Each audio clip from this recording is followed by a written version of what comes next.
Campus में राष्ट्रवाद पर संग्राम, सड़क पर देशभक्ति की जंग,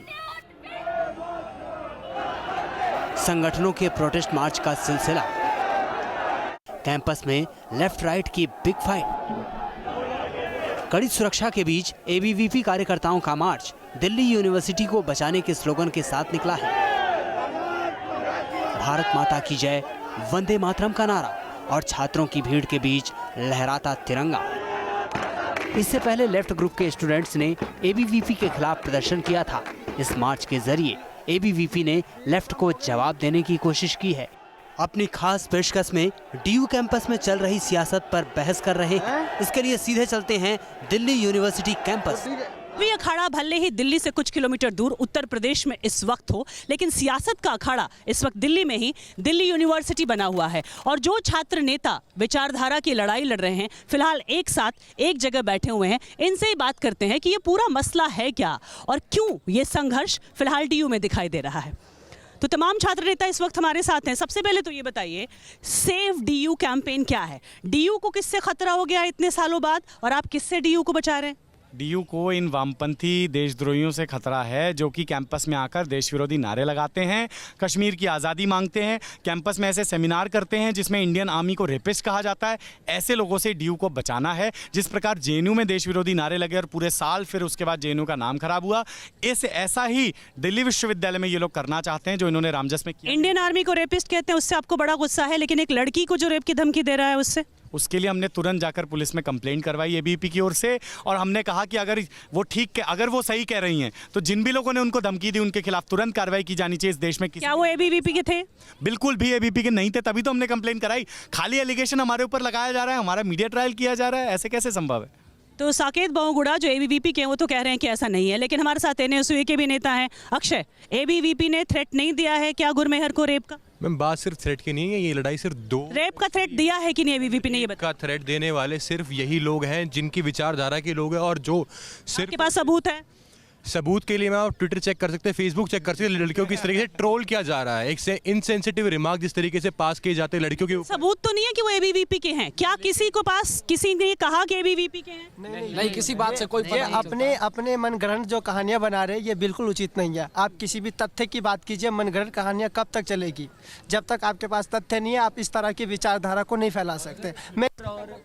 फेसबुक से तथ्य निकलने लगे तब तो फिर हो चुका देश में, क्योंकि आप भी देखिए जो कॉमर्स डिपार्टमेंट है वो भी कहता है कि उसमें 30 से 40% जो अकाउंट्स होते फेक होते हैं। तो आप फेक अकाउंट के आधार पे कैसे आप चेक कर सकते हो? और जो ये एक मीडिया ट्रायल चल रहा है कि बस एबीवीपी का बोला और एबीवीपी को बस दिखा दिया गया, ये बंद होना चाहिए। बात है अगर किसी की उन्होंने एक पॉलिटिकल ओपिनियन ली है, उन्होंने एबीवीपी के खिलाफ कुछ कहा, उनका फ्रीडम ऑफ एक्सप्रेशन है। अगर कोई व्यक्ति शालीन शब्दों में कहे I don't agree with you, ये उसका फ्रीडम ऑफ एक्सप्रेशन है। लेकिन अगर कोई रेप थ्रेट दे या डेथ थ्रेट दे तो ये निश्चित रूप से ना कोई फ्रीडम ऑफ एक्सप्रेशन है और इसके ये क्रिमिनल काम है और इसके खिलाफ तो कार्रवाई करनी चाहिए तुरंत। लेकिन फिर उनको तुरंत पुलिस में जाना चाहिए था और तुरंत। गुरमेहर की गलती क्या थी?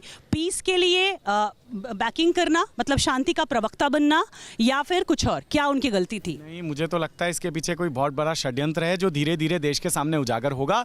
ना उनकी कोई गलती थी, उन्होंने तो एक बहुत अच्छा स्टैंड लिया, लेकिन क्यों उन्होंने, जब वो 21-22 फरवरी को थी ही नहीं वहां पर, उनको कैसे पता कि एबीवीपी के लोगों ने वायलेंस की? उस दिन तो शैला भी नहीं थी, उस दिन तो कन्हैया भी नहीं थे, उस दिन तो खालिद भी नहीं। 22 तारीख को शैला आई थी यहाँ पर 22 तारीख को जेएनयू से, अपने साथ बहुत सारे गुंडे लेकर आई थी जेएनयू से और बाकी सारी जगहों से वामपंथी गुंडे लेकर आई थी, जिसकी वजह से यहाँ हिंसा हुई है। लेकिन उस वायलेंस को मिस्टर संबित पात्रा रीट्वीट करके कहते हैं वेल डन एबीवीपी। क्या एक लड़की को पत्थर मारना एकदम गलत बात है ये।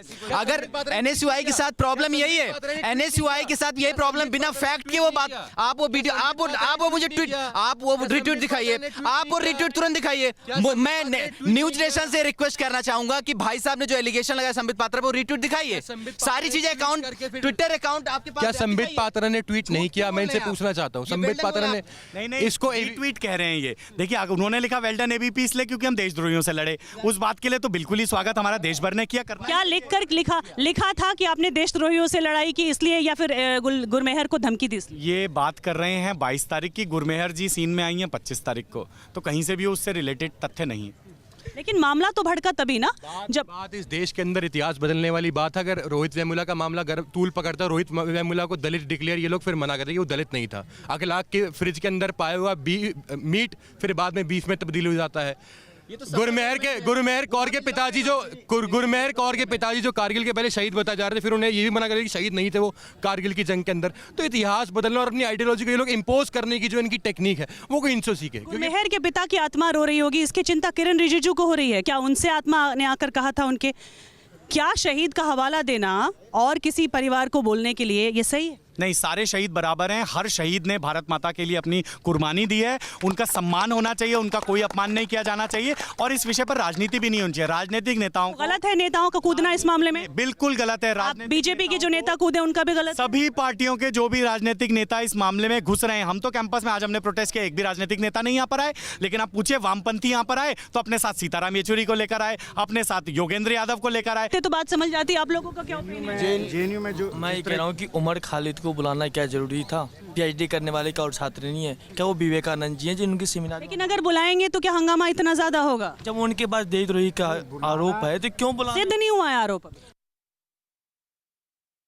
पुलिस को दिया था जिसमें हम पूरी तरह श्योर हैं कि वो एकदम प्योर थी, एकदम सही थी और फॉरेंसिक लैब ने भी उसे सही बताया है और उसके बेसिस पे उसके खिलाफ और आप देखिए उसके बिना आए हुए रामजस कॉलेज में कोई बात नहीं कर रहा, वहां पे एंटी नेशनल स्लोगनिंग हुई है, कश्मीर की आजादी और बस्तर की आजादी की बात हुई है।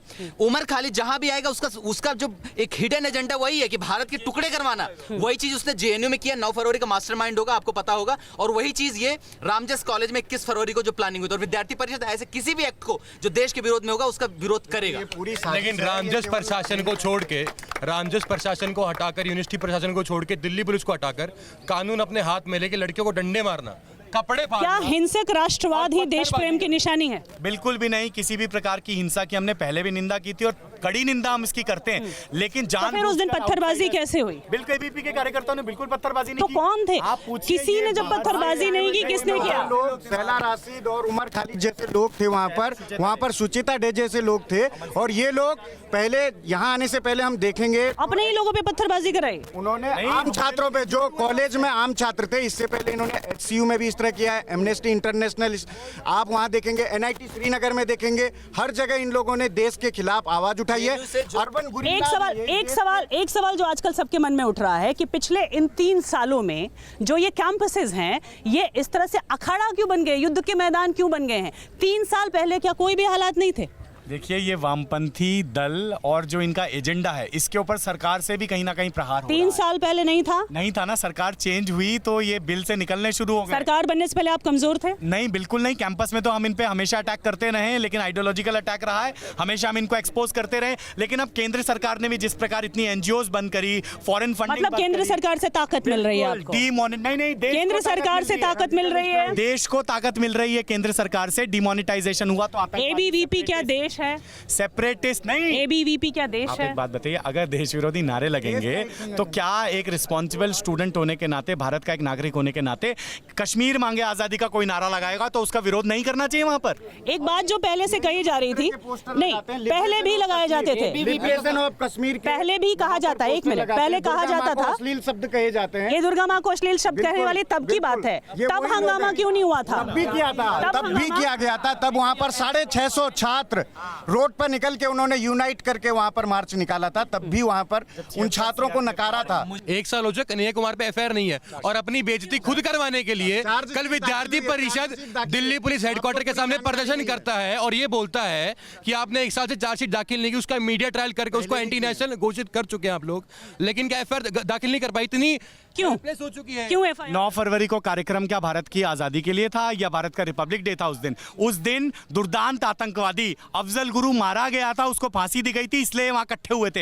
ये इवेंट वहां नहीं होता अगर कन्हैया कुमार वहां पर आके नहीं चौड़ाई लेते कि मैं जेएनएसयू का अध्यक्ष हूं। आप लोग ये कह रहे हैं जेएनयू में इनका साथ, एनएसयूआई वाले इन्हीं लोगों का, उमर खालिद और उनके साथ बैठते हैं वहां पर और वहां पर ये नारे लगाने में उन लोगों का पूरा सपोर्ट रहता है। और ये दुख होता है कि एक एनएसयूआई एक सेंट्रलिस्ट बोलती है अपने आप को, और वो कैसे लीक से हटके एक लेफ्टिस्ट, अफजल गुरु को फांसी किसने दिया? कांग्रेस ने दिया ना, हम उसको सपोर्ट करते हैं उस चीज में। कैसे तो फांसी दिलवाने में जो सरकार एनएसयूआई वहां पर उनके साथ बैठी हुई थी, बैठी हुई थी वहां पर। तो मैं साकेत जी के साथ बैठा हूँ,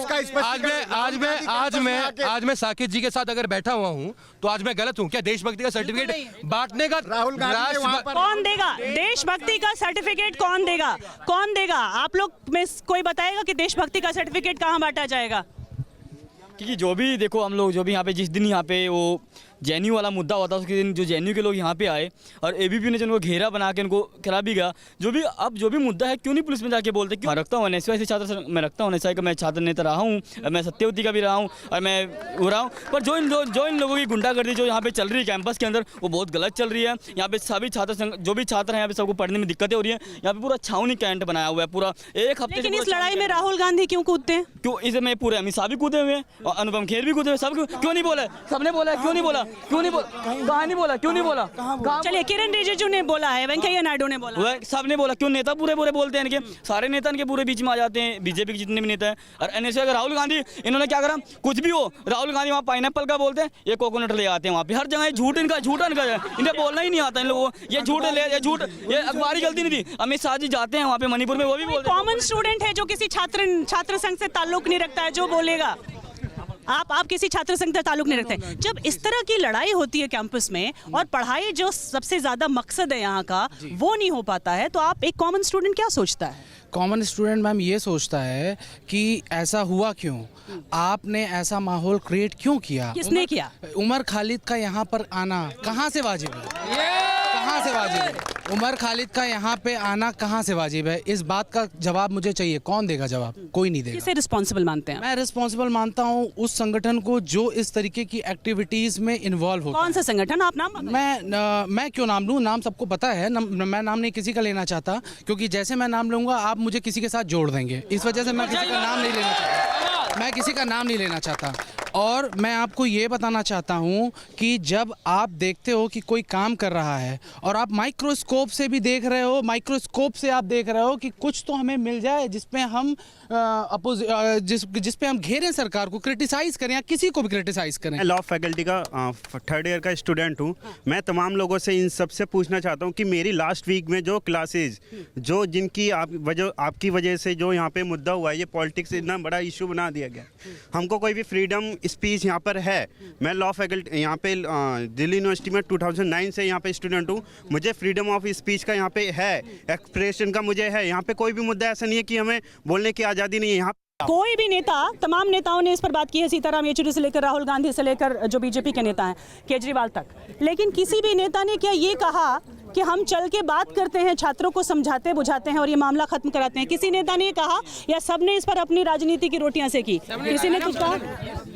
जी आप लोग बताइए। सबने राजनीति की रोटियां सेकी है। किसी ने भी समझाया? किसी ने समझाया नहीं। युद्ध कराने के पूरे मूड में कैंपस के अंदर युद्ध कराने के मूड में? कैंपस के अंदर कराने के युद्ध में, दोनों पार्टियों में युद्ध कराने के मूड में। मतलब कोई समझौता नहीं है, शांति का किसी का कोई मतलब ही नहीं है। सब अपना अपना वोट अधिकार के, ये मोदी है कि ये वो है। तो छात्र गुमराह क्यों होते हैं?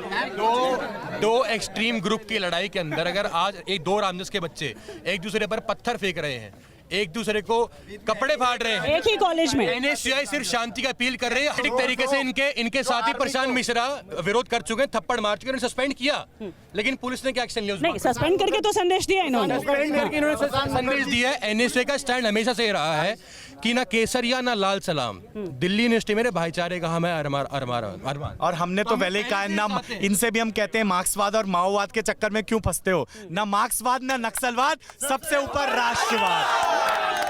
एक बात बताइए, जिस राष्ट्रवाद की हम बात कर रहे हैं, इसी हिंदुस्तान की वो संस्कृति रही है जहां शास्त्रार्थ होता है, और वो शास्त्रार्थ दो विरोधी विचारधाराओं का होता है। आज इतना इंटॉलरेंस क्यों है? डिबेट और डिस्कशन होना चाहिए, लेकिन वहां पर डिबेट और डिस्कशन की संभावनाएं समाप्त हो जाती हैं जहां पर देश को तोड़ने की, देश विरोध के नारे लगते हैं, जहां पर बस्तर, इम्फाल, कश्मीर विरोध के नारे। जिन लोगों ने नारे लगाए उनके खिलाफ कड़ी कार्रवाई हो, इसके अंदर कोई संदेह नहीं है। दूसरी बात करा एनएसयूआई ने पीस मार्च निकाला, एनएसयूआई की हंगर स्ट्राइक थी। पीस मार्च छोड़िए, एनएसयूआई क्या ये मांग करती है कि उन लोगों के खिलाफ एक्शन लिया जाए? आप जाइए ना, होम मिनिस्टर को घेरिए कि एक्शन क्यों नहीं ले रहे, हमारे यूनिवर्सिटी में ऐसा माहौल खराब हो रहा है। आप जाइए जरा बोलिए, आपके नेता राहुल गांधी जेएनयू में तो तुरंत पहुंच गए थे उमर खालिद का समर्थन करने। आप बोलिए उनसे कि बोले कि जिन लोगों ने देश विरोधी नारे लगाए उन पर कार्रवाई कीजिए। ये कह रहे हैं ना, ये सब छोड़िए, ठीक है, ये सब छोड़िए। अगर गुरमेहर को लेकर ये विवाद शुरू हुआ, अब गुरमेहर वापस आएगी, ठीक है, विवाद का केंद्र बनी, ठीक है। अगर गुरमेहर आती है वापस, क्या सब कुछ पहले की तरह सामान्य हो जाएगा? क्या यही छात्र जो कहते हैं कि विरोध उनका अधिकार है, क्या साथ देंगे? देखिए बिल्कुल उनका साथ देंगे। फर्क सिर्फ इतना हो गया है कि अब उन्होंने एक पॉलिटिकल स्टैंड लिया है और अब वो बहुत फेमस ठीक है, विचारधारा की लड़ाई तो कैंपस का हिस्सा है। विचारधारा की लड़ाई करना चाहती हैं तो we welcome her to politics, that is perfectly fine, उसमें कोई प्रॉब्लम नहीं है। लेकिन अपने स्टैंड पर अगर जो एबीपी के ऊपर उन्होंने एलिगेशन लगाए उनको उन्हें प्रूव भी करना चाहिए, नहीं तो अपना स्टेटमेंट उन्हें वापस भी लेना चाहिए। क्योंकि जब हमारा ऐसा नहीं, अगर तमाम छात्र संघ ये मिलकर कह रहे हैं कि हमें शांति चाहिए, अगर कोई लड़की भी वापस आती है जिसको लेकर ये हंगामा भी हुआ तो उसे भी शांति के साथ ये कैंपस एक्सेप्ट कर लेगा तो क्या कल को शांति नहीं होगी? बिल्कुल निश्चित रूप से शांति होगी और होनी भी चाहिए कैंपस में। लेकिन ये जो नक्सली गुंडे हैं ये कैंपस में ना आए, ये कैंपस में यही विवाद खत्म हो जाता है। तो यहाँ पर आकर कम से कम एकजुट हैं ये तमाम छात्र संघ के नेता भी और आम लोग भी कि गुरमेहर अगर वापस आती हैं तो वापस उनकी सहपाठी ही होंगी, उनकी दोस्त होगी। भले विचारधारा की ये लड़ाई है और विचारधारा की लड़ाइयाँ तो चलती रहती हैं और ये हिस्सा है भारत की संस्कृति का। वीडियो जर्नलिस्ट मुकेश के साथ सारिका सिंह, न्यूज़ नेशन, दिल्ली।